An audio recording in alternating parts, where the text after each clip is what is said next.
Bonjour à toutes et à tous. Vous êtes très nombreux, ça fait plaisir. Trop bien. Merci. À votre avis, combien de temps on passe tous dans notre vie à travailler? Combien? 80 000 heures, je pense. Et ben c'est à peu près ça. Nous on s'est dit 70, c'est déjà pas mal. Mais l'idée avec tout ça, c'est qu'avec ces 70 ou 80 000 heures qu'on va passer à travailler chacun et chacune dans notre vie, et ben on peut faire de ce temps un levier d'action pour agir pour la transition écologique et sociale. C'est ce qu'on vous propose avec Jobs That Make Sense. Jobs That Make Sense, c'est un site d'emploi sur lequel vous allez pouvoir trouver des offres d'emploi à impact, donc qui vont pouvoir servir les transitions écologiques sociales. Aujourd'hui, on a un peu plus donc, de 14 000 offres d'emploi, une centaine de formations pour vous accompagner à vous orienter vers des nouveaux métiers et du contenu, des médias, enfin un média dans lequel on écrit des articles qui vous permet de repenser notre rapport au travail, des enjeux sociétaux, etc. Mais alors, c'est quoi l'impact au juste? Est-ce que vous avez des idées? Est-ce que vous avez un avis sur le sujet? C'est une question très compliquée. Nous-mêmes, en interne, chez Jobs That Make Sense, on n'a pas tous le même avis sur cette question. C'est une question qui est très vaste, qui peut être à la fois très subjective, très politique. On a quand même essayé de le définir. Et pour ça, on vous propose une petite citation de Thierry Sibiud qui disait « Pour qu'il y ait impact, il faut qu'il y ait une volonté de transformation de la société ». Donc là, peut-être, on peut revenir sur les trois mots principaux, sur la volonté. On entend par là que c'est une démarche qui va au-delà des lois, des réglementations, que ce soit une démarche qui soit proactive d'une entreprise. C'est ça qu'on entend derrière le mot volonté. La transformation, l'idée, c'est de changer les cœurs de business, les modèles d'affaires, de se demander ce qu'on fait, ce qu'on produit, quels produits on fait, quels services on rend, et de voir si ça correspond aux enjeux sociétaux. Et l'idée de la société, c'est de pouvoir inclure tout le monde et embarquer tout le monde, parce que c'est un projet qui nous concerne toutes et tous. Et maintenant, comment ça marche dans les faits? Et ben, on vous a proposé une petite typologie de structure pour se dire, les jobs impact, comment ça s'illustre et dans quelle structure on peut travailler. Donc ça, c'est une vision des structures de l'impact. Vous pouvez trouver la vôtre, y inclure les structures qui vous ressemblent. Mais on a identifié 5 catégories. La première, c'est les structures de l'ESS, qui donc, par leur structure juridique, ont une idée de non-lucrativité et d'objectif social ou environnemental. La Croix-Rouge, par exemple, vous pourrez trouver des associations. Il y a les typologies de structures qui rendent des services responsables ou qui font des produits responsables. Donc l'idée derrière ça, c'est qu'on a besoin de se nourrir, on a besoin de se loger, on a besoin de s'habiller. Et ben ok, mais on peut le faire de façon éthique et responsable. Donc, vous pourrez trouver Veja, Too Good To Go, We Dress Fair, etc., qui sont des structures engagées. Troisième typologie, on a identifié les partenaires de la transition écologique et sociale. Donc ça, c'est des structures qui font un métier classique. Omeva, c'est un cabinet de recrutement à impact. Donc c'est un cabinet de recrutement qui pourrait être classique, mais qui décide de le faire pour la transition écologique et sociale. C'est la même chose pour Jobs That Make Sense, qui est une plateforme d'emploi, mais qui a décidé de se spécialiser pour la transition écologique et sociale. Quatrième catégorie, c'est le service public et d'utilité publique. C'est la gestion des déchets, de l'eau, les collectivités territoriales. Et enfin, les entreprises en transition, qui sont donc les départements RSE de certaines entreprises, avec l'idée qu'il y a aujourd'hui certaines entreprises qui sont implémentées dans notre société et que ces entreprises-là aussi, il faut les faire bouger. Voilà, donc ça, c'est les différentes structures dans lesquelles vous pouvez travailler. Et maintenant, avec quel job et quel type de job et à quoi ça ressemble, un job à impact? Et bien, il y a plusieurs possibilités. Souvent, on a l'idée, quand on pense à un job à impact, qu'il faut être absolument ingénieur dans les énergies renouvelables, avoir un métier très spécialisé. Et en fait, c'est pas le cas. Enfin, en tout cas, c'est pas seulement le cas. Les métiers auxquels on pense au premier rapport sont donc les métiers verts, qui peuvent être donc spécialistes en éco-conception, agriculteurs bio, etc. Donc, ce sont des métiers très spécialisés qui vous concernent peut-être, mais pas forcément. À ça, vous pouvez aussi ajouter les métiers verdissants, qui sont donc le fait d'avoir un métier qu'on pourrait qualifier de classique et d'y mettre une touche d'impact. Donc si vous avez fait des achats, vous pouvez faire des achats durables. Si vous faites de la finance, vous pouvez vous orienter vers de la finance responsable, par exemple. Et enfin, il y a les métiers classiques, qui représentent une partie non négligeable, voire peut-être la majorité des offres d'emploi que vous pourrez trouver, par exemple, sur Jobs That Make Sense, et qui sont donc le fait d'avoir un métier normal, mais dans une structure à impact et pour un projet à utilité environnementale ou sociale. Voilà, vous pouvez faire du marketing pour une association, vous pouvez faire de la communication pour la Croix-Rouge, vous pouvez faire tous les métiers d'administratif, un peu classiques, sont nécessaires dans les projets impact. Et là, vous vous dites peut-être qu'il va falloir soit vous former, soit vous reconvertir, soit ajouter des cordes à vos arcs pour s'orienter vers ce type de métier. Et là, encore une fois, ça dépend de où vous en êtes et ce que vous voulez faire. Mais l'idée, c'est que, donc, à part pour les métiers verts, où en effet, il faut faire des formations qui sont longues, il faut se spécialiser, et c'est des processus qui prennent beaucoup de temps. Mais sinon, par exemple, pour les métiers verdissants, vous avez déjà vos compétences de votre métier actuel, et vous pouvez seulement vous former aux enjeux sociaux ou environnementaux. Donc ça se fait plutôt par des formations courtes. Et si vous avez un métier classique et que vous gardez un métier classique que vous transposez dans une structure engagée, et ben dans ce cas-là, vous n'avez pas forcément besoin de vous reformer, peut-être besoin de vous sensibiliser à certains sujets sociaux ou environnementaux.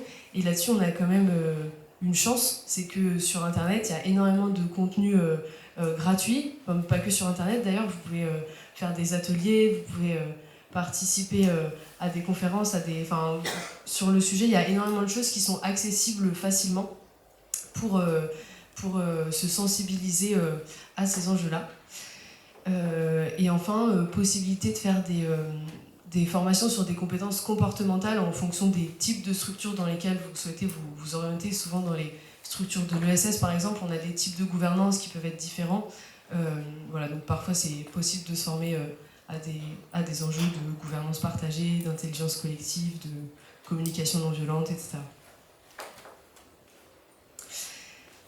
Je vous propose d'essayer de lever certains freins qu'on peut se mettre quand on hésite ou qu'on a envie de se lancer vers un job à impact et qu'en fait on se retrouve un peu bloqué par certaines choses.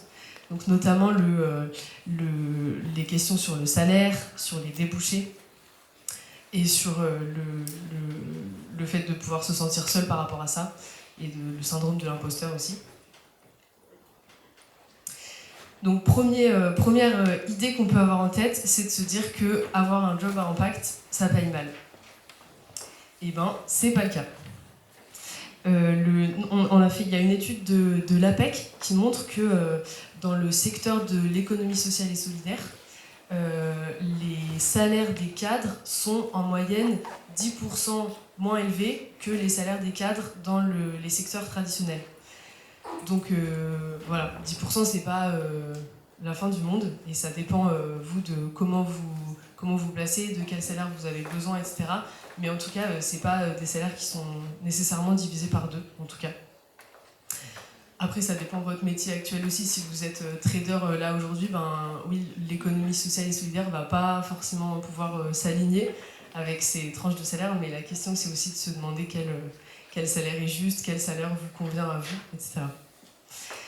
Et du coup, dans cette optique, petite question que vous pouvez vous poser, c'est d'essayer de décorréler votre sentiment de réussite avec de le décorréler de votre salaire et de voir le salaire comme un besoin et d'identifier vous ce dont vous avez besoin pour vivre, mais pas seulement pour vivre, ce dont vous avez besoin pour être heureux et pour être bien.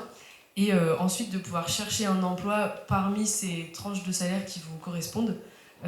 Et vous verrez qu'il y en aura plein et que la réussite peut passer par beaucoup d'autres choses que le salaire aujourd'hui.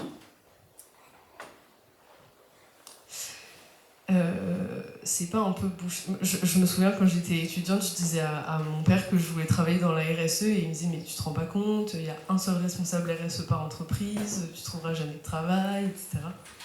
Et je me rends compte que c'était plutôt moi qui avais raison.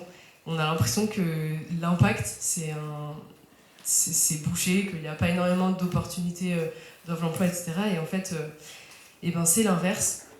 Ce qu'on voit, c'est que non seulement c'est pas un secteur qui est bouché, mais qu'en plus c'est un secteur qui est en croissance. Déjà, l'économie sociale et solidaire, ça représente déjà aujourd'hui 10% de l'emploi. En France, la fonction publique, c'est 5,7 millions d'emplois. Le Shift Project propose de créer d'ici à 2050 1,1 million d'emplois. Donc voilà, tout ça, c'est des opportunités à saisir. Et ça montre qu'au contraire, il y a énormément de métiers, de nouveaux métiers à créer. Peut-être c'est peut-être Julien qui pourra parler de ça un peu mieux que moi.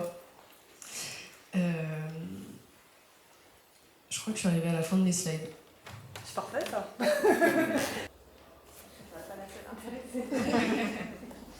Et c'est pour ça que n'hésitez pas à passer sur le stand de Job Backman Sense. Et comme ça, parce que ils ont toutes les offres d'emploi. Alors effectivement, beaucoup sont sur Paris, vous allez le voir. Mais pas que. Aujourd'hui, il y a Lyon, il y a Nantes. Enfin voilà, on commence à avoir un réseau qui dépasse uniquement l'Île-de-France. Donc voilà. Et puis il y a un deuxième site, il devait être présent, peut-être que vous l'avez vu sur le programme, qui s'appelle Shift Your Job. Donc là aussi, vous pouvez y aller. Il est géré par l'association des shifters qui dépendent de Shift Project. Et ils n'ont pas pu, voilà, il y a eu un petit problème parce que c'est un réseau de bénévoles et que malheureusement ils sont retenus par d'autres obligations. Donc voilà, ça peut être aussi un site en complément. Et maintenant qu'on a parlé de l'impact, on va parler du sens, parce que c'est peut-être ce que vous êtes venus chercher aussi en assistant à cette conférence. Donc je vais laisser Fanny se présenter, l'Institut Transition, et puis dérouler sa présentation. Et bonjour à tous et à toutes, très heureuse de pouvoir échanger ensemble. Donc peut-être pour commencer un petit mot sur l'Institut Transition pour que vous puissiez comprendre d'où je vous parle. L'Institut Transition, c'est un organisme de formation qui est ancré en région lyonnaise, donc on a nos locaux à Lyon, et dont la principale mission est de former et d'accompagner des personnes qui ont envie d'évoluer professionnellement pour mettre leur temps et leurs compétences au service de la transition. Donc on s'adresse à des personnes qui, pour la plupart, ont déjà un bagage d'études de différents niveaux et qui ont toutes déjà une expérience ou plusieurs expériences professionnelles et qui vont se retrouver dans cette envie de changer de voie en raison notamment de la dissonance qui existe entre leur vie professionnelle et leurs valeurs et leurs aspirations. Et donc voilà, on a un programme d'1 an, Nouvelle Voie, qui a vocation à leur permettre de monter en compétences sur les questions d'écologie et de solidarité, de s'outiller pour agir dessus et de réussir à se repositionner professionnellement. Et donc là, l'idée de mon intervention, c'est de mettre des mots sur ce qu'on perçoit chez ces personnes en évolution professionnelle. Donc qu'est-ce qui les met en mouvement ? J'imagine que ça fera certainement écho à des choses que vous pouvez vivre et ressentir actuellement. Et mon deuxième point, ce sera plutôt de vous partager ce qui, de notre point de vue, permet d'avancer dans cette évolution professionnelle pour que vous trouviez des pistes pour cheminer. Alors, pour vous dire un petit peu quels sont les profils parmi les personnes en évolution professionnelle qu'on rencontre, ce qui est intéressant de notre point de vue, c'est que ça touche finalement tout secteur d'activité et toute génération. Enfin, on entend parfois dire c'est la génération X, c'est la génération Y, c'est les ingénieurs. En fait, nous, parmi les apprenants qu'on a eus depuis 4 ans, on a des personnes de 25 à 58 ans. On a certes beaucoup d'ingénieurs, mais des enseignants, des travailleurs sociaux, des personnes qui viennent de la com. Enfin, c'est vraiment une époque aussi qui nous amène à nous questionner sur le sens du travail et ce qu'on a envie d'y vivre. Ceci étant dit, on voit quand même 2 types de profils qui émergent plus particulièrement. Le premier profil, c'est ce que nous, on appelle les parcours de non-choix. C'est toutes ces personnes qui, finalement, ont le sentiment d'avoir eu un parcours tout tracé, souvent en lien avec leurs résultats scolaires et aussi les attentes que pouvait avoir pour eux leur famille, leur milieu social, et qui, parce qu'ils étaient bons en maths, par exemple, ont fait une prépa, puis une école d'ingénieur, puis sont arrivés dans le monde du travail, sans avoir le sentiment de vraiment décider que c'était bien là où il ou elle avait envie d'être. Et donc là, à un moment donné, ça peut nous sauter au visage et nous amener à nous dire, mais en fait, comment je suis arrivée là et où est-ce que j'ai envie de vivre la suite de ma vie professionnelle. Deuxième profil qu'on voit de plus en plus, c'est toutes ces personnes qui, pour le coup, avaient plutôt le sentiment d'avoir un métier vocation, un métier passion, un métier avec du sens, mais qui, compte tenu du contexte actuel, du fonctionnement d'organisation, d'institutions, ont perdu ce sens-là. Je pense justement aux travailleurs sociaux, aux enseignants, à tout un tas de personnes aussi dans le service public qui à un moment donné se disent mais moi j'étais censée agir pour l'intérêt général et là j'ai pas le sentiment que c'est ce que je vis au quotidien. Ou ça peut être aussi des personnes qui sont percutées par les enjeux écologiques et qui se disent c'est aussi à ça que j'ai envie de répondre présent. Et donc ça peut amener aussi à avoir envie d'avancer. Alors, ce que nous, on a cherché à comprendre à l'Institut Transition, c'est quels étaient finalement tous ces profils confondus, les grandes motivations qui amènent les personnes à se bouger, alors même que finalement leur vie est assez confortable. Quitter son travail, c'est une prise de risque, on l'a déjà dit. Et donc, qu'est-ce qui fait qu'on le fait quand même ? Alors, pour nous, il y a 5 grandes motivations qui ressortent de manière plus nette. La première motivation, c'est cette fameuse quête de sens. Donc la quête de sens, c'est j'ai conscience qu'il existe un écart, voire une antinomie entre mes valeurs et mon travail, et donc je vais évoluer professionnellement pour me réaligner et avoir le sentiment d'être cohérent vis-à-vis de moi-même. Deuxième quête, c'est ce qu'on appelle nous la quête d'utilité, c'est le besoin de savoir quand on se lève le matin qu'on va être utile à la fois personnellement, mais que l'entreprise, l'association, l'institution dans laquelle on travaille va avoir un impact social.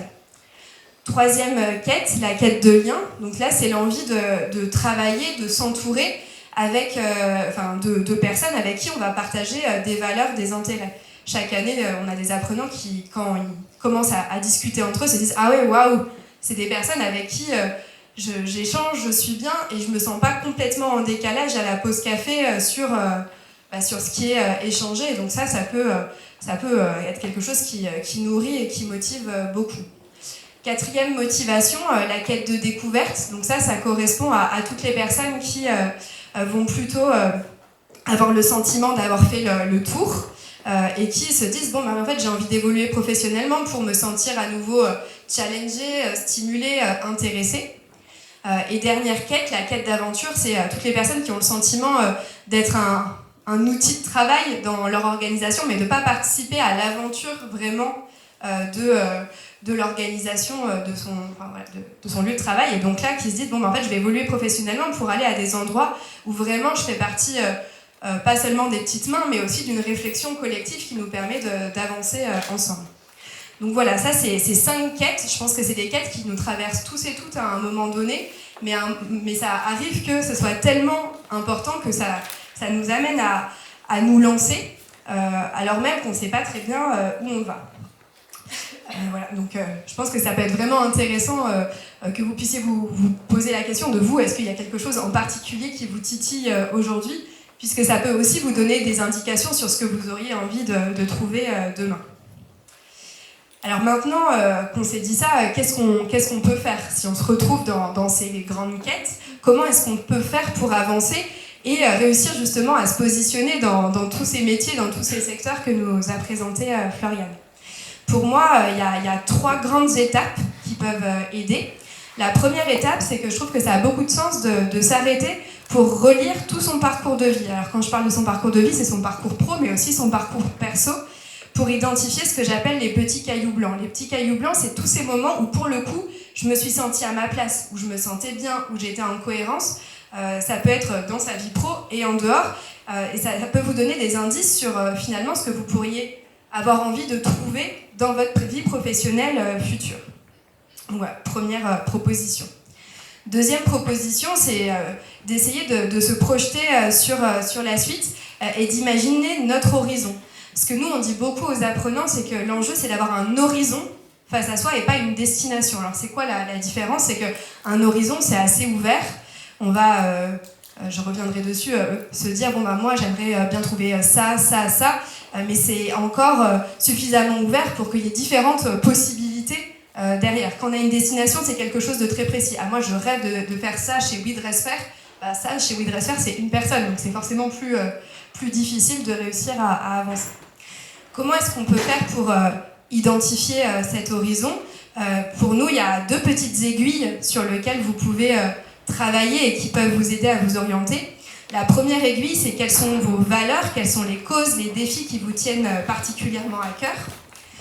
Et la deuxième petite aiguille, c'est vous, qu'est-ce que vous aimez faire en termes d'action, de posture, de compétences.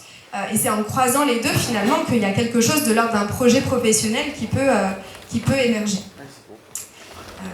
Et donc ensuite, dernière étape, une fois qu'on sait un peu d'où on vient et où on se projette, ce qui peut être aidant, c'est d'avancer dans des mises en action concrètes. Donc je voulais vous en proposer quelques-unes. La première mise en action concrète, ça peut être de parler autour de vous de votre envie d'évoluer professionnellement. Ce qu'on remarque beaucoup chez les personnes qu'on accompagne, c'est que les personnes, elles gardent ça pour elles se sentent très isolées, mais finalement, comme elles n'en parlent pas, elles ne peuvent pas non plus avoir de soutien, de coups de main, etc. Donc moi, je vous encourage, dites-vous que suite à cette journée, vous parlez à 5 personnes avec qui vous n'avez jamais parlé de votre envie d'évolution professionnelle. C'est comme ça qu'on a du soutien, qu'on va dire « Ah, mais t'as parlé à telle personne, elle pourrait aussi te proposer des opportunités. » Voilà, 5 personnes avec qui discuter. Deuxième proposition, c'est vraiment de vous mettre concrètement en action, en faisant des immersions, en faisant du bénévolat. Enfin, c'est d'aller voir concrètement d'autres secteurs.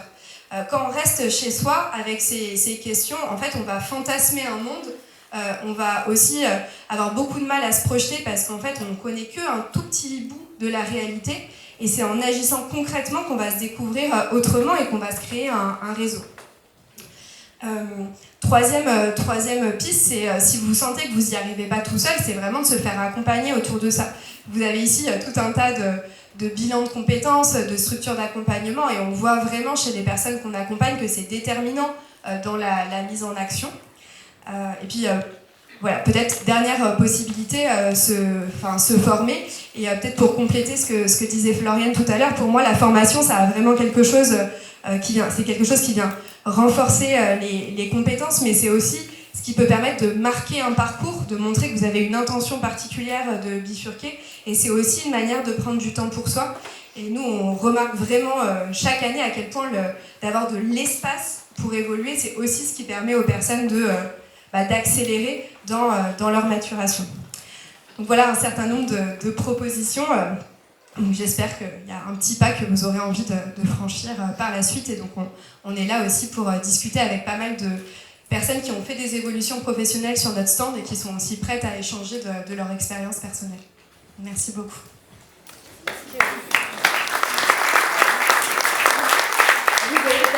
Enfin, et de mon point de vue, le bien-être résulte en partie de tout ça. C'est-à-dire que nous, en tout cas, chez les personnes qu'on voit, le fait de ne pas se sentir utile, ou le fait d'être en dissonance avec ses valeurs, ou le fait de ne plus rien apprendre, ça vient affecter le bien-être. Après, et de manière parfois très violente. Et après, il y a la question, en effet, du fonctionnement interne des structures et la question de l'équilibre équilibre perso. Et bien sûr, tout ça, c'est des choses qui sont importantes et qui s'intègrent, de mon point de vue, à la fois dans la quête de sens, à la fois dans la quête de liens, parce que c'est aussi les liens au sein de l'organisation. Enfin, c'est quelque chose qui est présent en filigrane à plein d'endroits. Mais naturellement, c'est important ce que vous dites. Ouais. Moi, j'ai une question aussi, Fanny. Nouvelle Voix, comment ça marche? Combien de personnes dans la promo? Quand est-ce qu'on s'inscrit?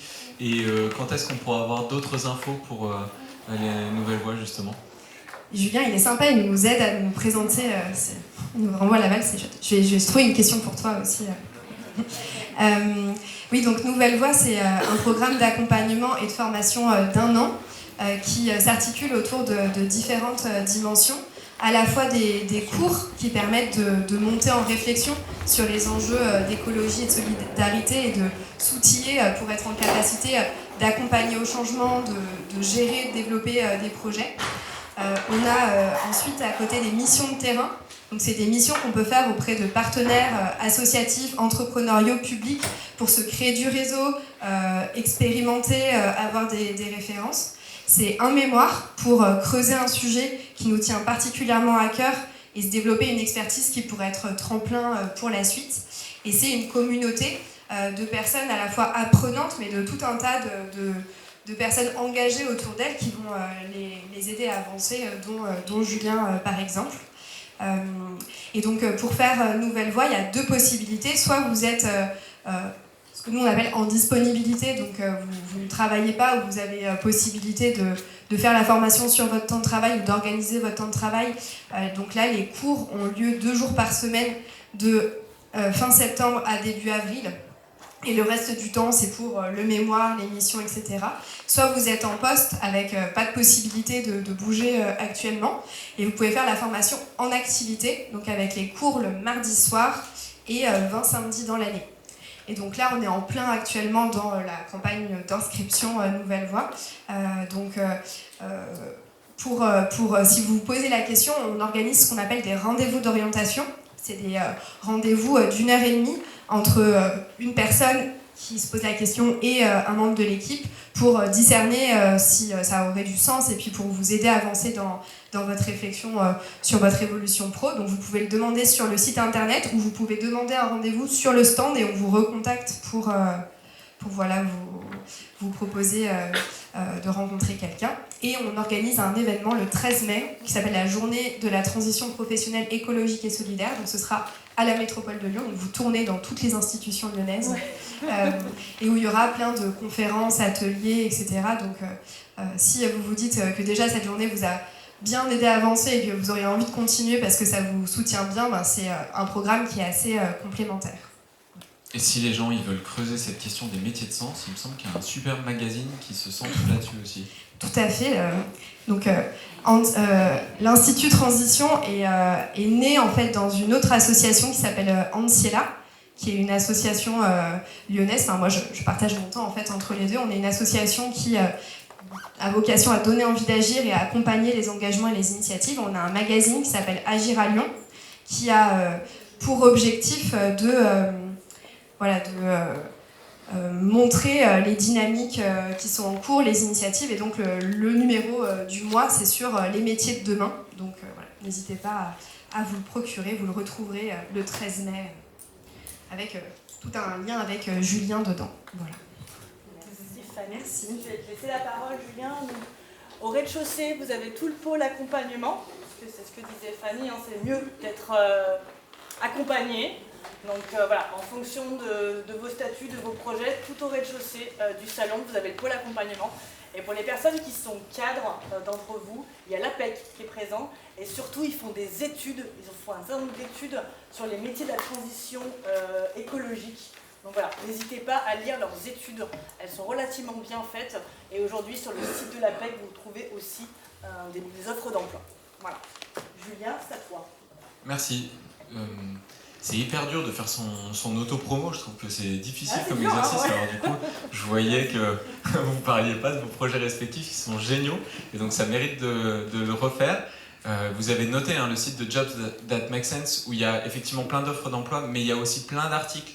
Et c'est intéressant, je trouve, d'être accompagné un peu sur des outils à la réflexion, sur se sentir moins seul sur certains concepts clés. Et donc le blog de Jobs est peut-être même encore plus riche, je trouve, que la simple plateforme de recherche d'emploi, pour le dire rapidement. Et il y a une autre communauté qui est mise en place par Make Sense, qui est hyper chouette. Et du coup, je trouve que vous êtes un peu aussi dans la même veine de l'accompagnement professionnel, c'est de se rassembler, de se sentir moins seul. Et donc la communauté Paumée, si elle existe encore à mon avis, Paumée et ES à la fin, elle permet aussi de se retrouver et d'échanger et de partager sur ses doutes. Parce qu'en général, comme l'a très bien dit Fanny, le fait de se sentir moins seul, de se sentir accompagné, c'est un prérequis hyper important pour tenir sur ces sujets-là Moi, quand je suis rentré de ma première expérience, de ma première carrière professionnelle en tant que coordinateur de projet dans les ONG, le fait de me sentir accompagné, d'arriver à créer une communauté à côté de moi de personnes qui se posaient les mêmes questions, c'est ce qui m'a permis de ne pas buter et d'abandonner au premier obstacle, parce qu'effectivement, la recherche, elle n'est pas tout le temps évidente, et puis l'argent, et puis le regard de la famille, et puis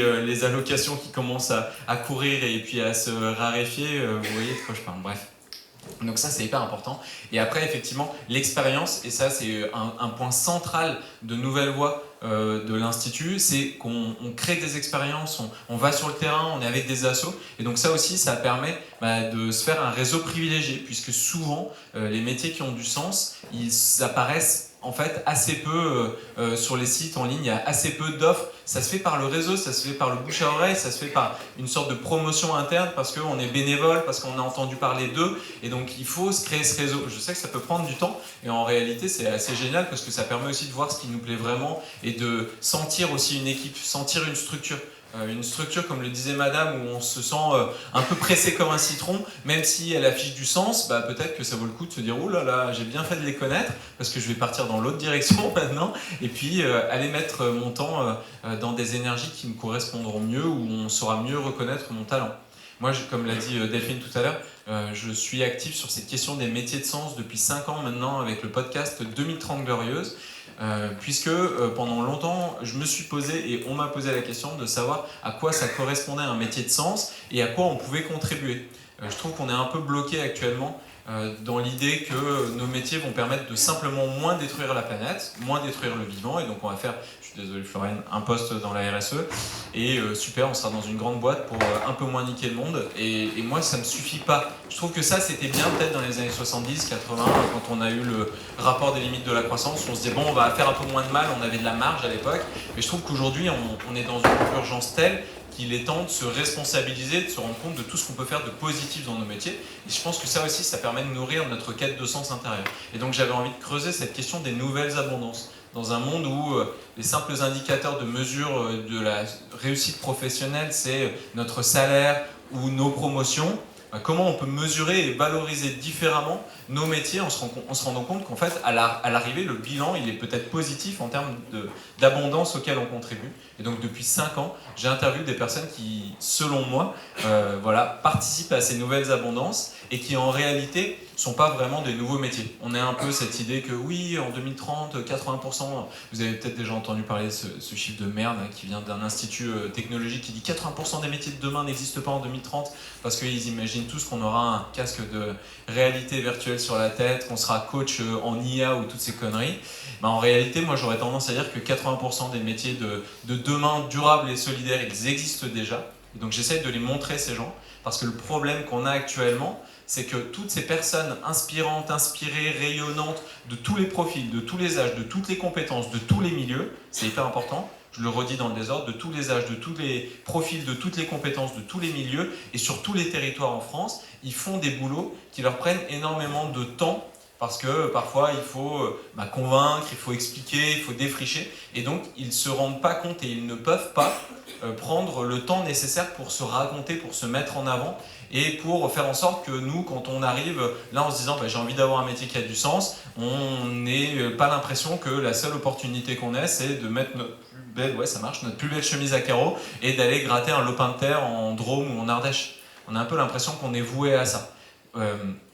Tu en parlais tout à l'heure, Floriane, il y a le Shift qui a fait le plan de transformation de l'économie française. Je vais commencer à parler trop vite, je m'en excuse. Le plan de transformation de l'économie française, je crois qu'ils estiment à plus d'1 million, effectivement, le nombre d'emplois qui vont être créés à horizon 2050. Il y a l'ADEME qui fait aussi ce bilan et eux, c'est leur chiffre, si je ne dis pas de bêtises, plus 800 000, plus 900 000. Donc c'est pas que des agriculteurs dont on va avoir besoin. Effectivement, il y en a beaucoup qui vont avoir cette possibilité de retourner à la terre. On a tout un tas d'écoles qui commencent à former à ça. Je pense notamment aux écoles Être. Et c'est génial de se dire qu'on va avoir plus d'alimentation locale, diversifiée, de saison, etc. Ça c'est chouette. Et à la fois, on a besoin de tout un tas de métiers qui contribueraient à ces nouvelles abondances. Et on a un peu un problème que je vous soumets. Et c'est un peu le message que j'avais envie de vous partager aujourd'hui. On est un peu dans le syndrome de l'œuf et de la poule. Qu'est-ce qui va venir avant ? l'économie durable, solidaire, sociale, patati patata, 100% des emplois, des millions et des millions de jobs, ou plutôt des gens responsabilisés, empuissantés, qui vont eux-mêmes aussi réussir à cibler les emplois qui vont réussir à transformer, ou cibler les offres qui vont réussir à détourner, ou parfois se créer leurs emplois, ou à force de bénévolat, réussir à créer un espace pour y mettre un salaire avec de l'argent, etc., etc. J'aurais tendance à dire un peu les deux, comment il aurait dit Emmanuel Macron, les deux mon général, les deux mon capitaine, un peu ces expressions à l'ancienne, hein.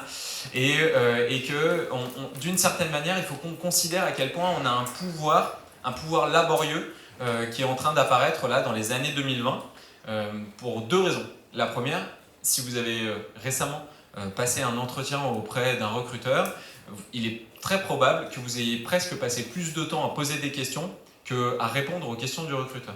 Et moi qui interviens souvent dans les entreprises, puisque j'anime des voyages en 2030 Glorieuse, on aura l'occasion peut-être d'en reparler, mais d'ailleurs j'en profite, autopromo, hôtel de ville, voyage en 2030 Glorieuse. Donc c'est un voyage où on imagine le futur et on va dans les nouvelles abondances de demain collectivement. Et ça aura lieu à l'hôtel de ville le 29 avril à 18h30. Vous pouvez vous inscrire, c'est un moment qui est hyper enthousiasmant, de libération des imaginaires.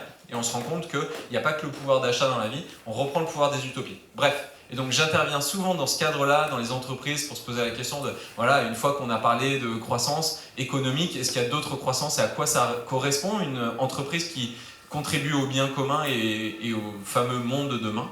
Et les gens, en général, notamment les RH, me disent, voilà, c'est la déprime, parce que quand on fait ton atelier dans l'entreprise, la moitié des personnes en 2030 Glorieuse, elles bossent plus pour nous. Et puis en plus, c'est hyper difficile de recruter des gens actuellement, parce qu'on passe notre temps maintenant, nous, à répondre à des questions, et on se rend compte que si on n'est pas hyper clean, transparent, ambitieux sur les ambitions environnementales, sociales, le recrutement, les conditions de travail, etc., etc., en fait, les gens, ils se barrent, quoi. Et ça montre qu'il y a quelque chose qui est en train de changer. Et au-delà de ça, peut-être que vous connaissez ce concept d'armée de réserve, je ne sais pas si ça vous parle, mais cette idée que supposément on entretient un peu un état de chômage permanent pour qu'il y ait toujours la peur de se retrouver au chômage, d'être remplacé par quelqu'un. Aujourd'hui, j'ai l'impression que justement en disant en fait on remet le travail à notre juste place, on a envie effectivement comme vous aujourd'hui, et c'est hyper impressionnant de vous voir tous et toutes là, parce qu'on est vraiment à salle comble là, et il y a des gens qui sont derrière le rideau et tout, enfin, c'est assez stylé, merci d'être aussi nombreux et nombreuses. En fait on se rend compte qu'on a de plus en plus envie de faire en sorte que notre travail il contribue à quelque chose de différent, et donc cette force laborieuse là, je pense que parce qu'on va mettre nos 60, 70 000, 80 000 pour monsieur apparemment qui travaille beaucoup ici, si on les met à destination de ces nouvelles abondances, alors on fait aussi émerger ces mondes de demain et on remet l'économie dans le bon sens. Là où notre société pour l'instant elle existe avec la finalité d'alimenter notre économie, avec des jobs de sens, on fait que l'économie au contraire, ça soit le noyau d'une société qui soit plus durable, plus solidaire, et il y a plein de leviers pour le faire. Donc je voulais vous dire ça, reconsidérons nos emplois comme une capacité à vraiment transformer les choses, à les faire bouger et à réancrer la production de tout ce qui nous est nécessaire, de nos besoins vitaux, mais aussi de notre bonheur comme une fierté presque territorialisée, de se dire je contribue à quelque chose qui m'est cher mais que je peux sentir toucher du doigt. Il y en a, du coup je les ai listés, je continue dans ce petit moment autopromo.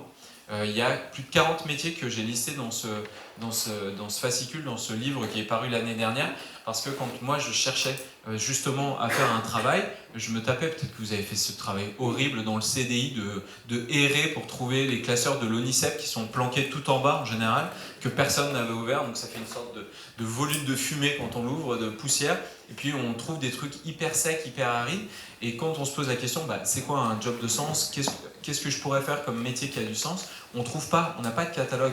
Maintenant l'ONICEP essaie de mettre un peu des trucs, mais effectivement entre métier vert, métier verdissant, on voit pas vraiment à quoi ça contribue et on a encore moins idée des formations. Donc j'ai fait ce travail de lister ça.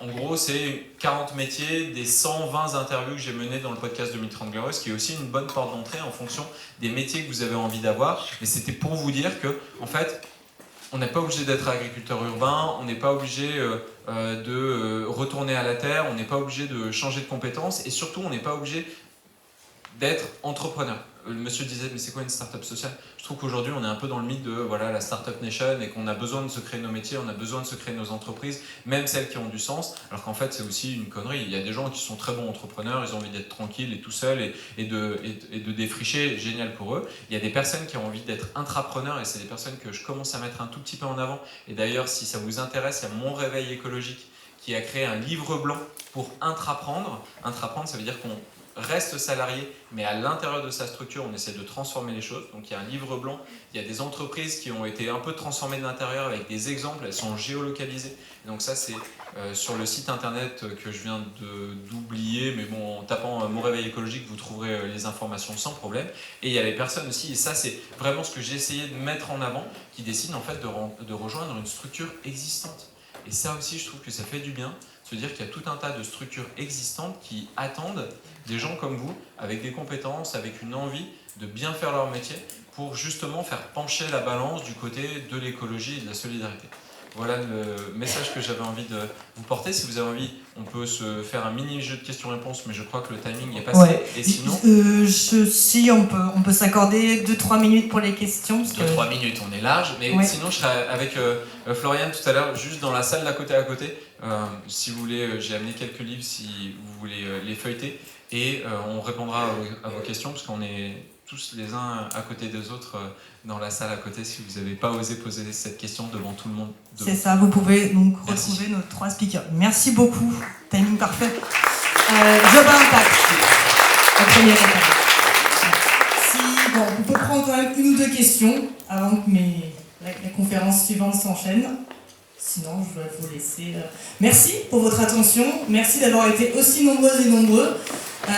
Si vous restez sur place, on enchaîne avec une conférence sur le bâtiment de demain et le bâtiment durable. Donc là aussi, des postes en salarié, quels que soient les niveaux de qualification.